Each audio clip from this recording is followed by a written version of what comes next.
Hey guys, it's Zeno, and it's my turn to teach you one of the final lessons, page settings. Page settings are always useful and always helpful.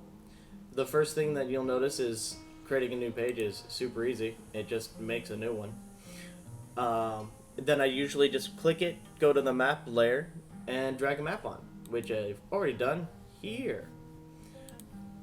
If you want your players to start anywhere specific, if you have a title screen or if you want to move where they can see, you have to move the little banner. Now that's where the players will be. This is what the players see. It's the cape.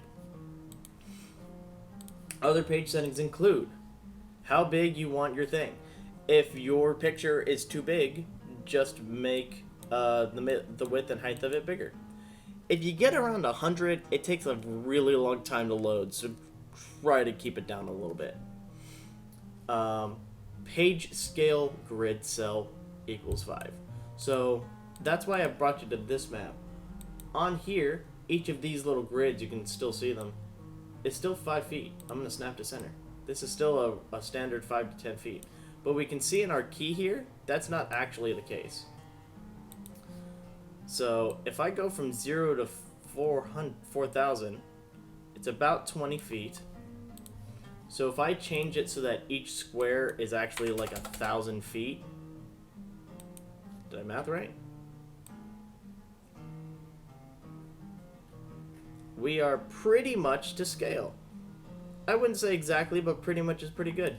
Now you and your players will be able to measure the distances in a more realistic way. The next is type. You can change it to squares, hexes.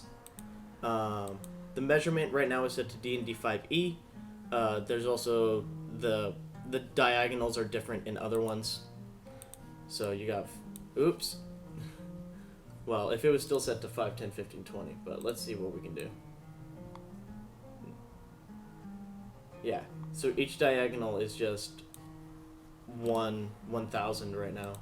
But if we do the Pathfinder version of measuring, we'll do 1,000, 3,000, 1,000, 2,000. Which is 5 feet, 15 feet. You know what I'm talking about. I don't explain diagonals to you. You know how to play the game. Cell width. This is where you actually change how big the cells are. Now, this is going to fuck with my page scale, but I'm going to mess with it just so that... Boom. Now you have much smaller cells. If you can either change the cell width itself or the amount of pixels. What I was messing with was the pixels. But if I do 0.5 and then I change my cell grid to 500, now we've got a much tinier set of squares, and because I updated it, this is still on lock. Boom. If you want to make them bigger, you just do the same thing, but you math in reverse. You can change the color of your grid. The default gray is perfect, but literally you can do whatever you want because it's your game and no one's going to stop you. You can change the opacity of it. Like, I really hate that red. If you turn it all the way down or near down, then you'll just have a map. You can even turn the grids completely off by turning opacity down. We've kind of gone through Fog of War, Advanced War, Dynamic Lighting, and if we haven't, then you should check out the Dynamic Lighting tutorial I just made. That's a part of Dynamic Lighting. You can also play on load. The last thing there is in reference to the jukebox. The jukebox is, I should have gone over this when I went over tabs, but I'm probably not going to upload the tabs video, so I'll just do it really quick. Settings, page and tabs. You have a chat tab. You have a token search. Most of the token searches aren't super great. I have a library that has a couple things. These are the searches from the web. You can just drag them onto your game. And now Lake Gallos is on fire. Oops. There's premium assets that you can buy from their store. They're actually pretty good. I still don't think it's worth the price because why do anything when you can get it for free? The journals are so that your players can keep track of of their own characters, the NPCs you introduce, and for quickly bringing enemies that you have pre-saved onto a map. So remember when I went over tokens and characters, how you set up the token first and then you just drag on here?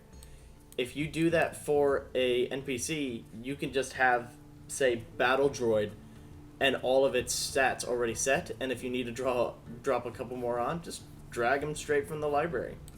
You can also do that with handouts. You can do notes, pictures.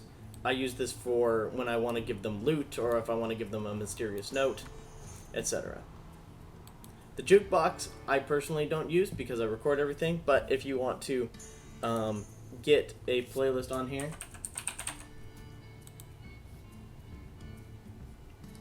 now I've got a playlist, and you can manage the audio. You can look for tracks and stuff.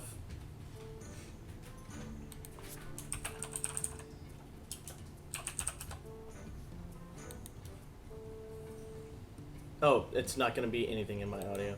There's tabletop audio, battle bards, and in Comtech. They all have plenty of really great tracks for you to use if you want to really get into setting the mood. You can upload your own audio and then use that to make a whole playlist. That's generally what I use. When I do, rarely. Here's the macros and rollable tables and decks. I might as well go through decks and stuff. These are more advanced, but you can just drag playing cards on. You can shuffle them.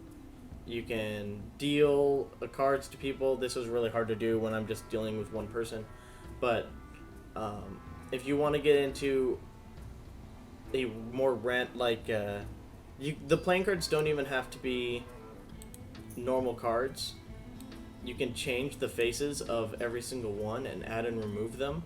So if you wanted it to be a pick one of these random things, you can have them be like, you can make 5 of your own quote-unquote cards and have them just be dealt or pull from them. Rollable tables, if you wanted to add your own table, you can add as many items as you want. They can they can have a picture, or they can just have a name. I've added a few tables to previous campaigns. It's something I'm not super familiar with, so you'll have to play around with it. And macros are going to have their own video, and that'll be probably the last one. Settings is super important. You can change your display name down here. You can change it, you can also change your color by just clicking on the color. By default, you should have the DM as black, and then everybody else can choose their favorites. The master volume music level for your jukebox. And pretty much you can just go through all of these settings individually. It's a little long-winded if I go through all of them, and they're all self-explanatory. If you want me to explain any of them or you have any questions, contact me and I'll just make a short tutorial video on those. The really important ones, I believe, are down here at the bottom. Changing the avatar size from large to just names only is best for, it's best personally when recording. Mostly you can have them on top or bottom if you want to get them out of the way or to a different part. This part is really important. I want to broadcast nothing and I want to receive nothing, because if people have mics on, you're already in Discord or Skype. Who uses Skype anymore? Then you'll get huge echo. So go ahead and disable these almost immediately. Unless you want to try to use the Roll20 sound system, it's passable. It works enough. You get a lot more control over it in Discord, but if you don't have anything else, you have Roll20. It's available for you. And that's it. This was supposed to be just for page settings, but it turned into a tabs setting as well. So now it's your turn. Control your game. Do it as you want to. Make it great. Have a nice day. And I'll see you next time when it's my turn.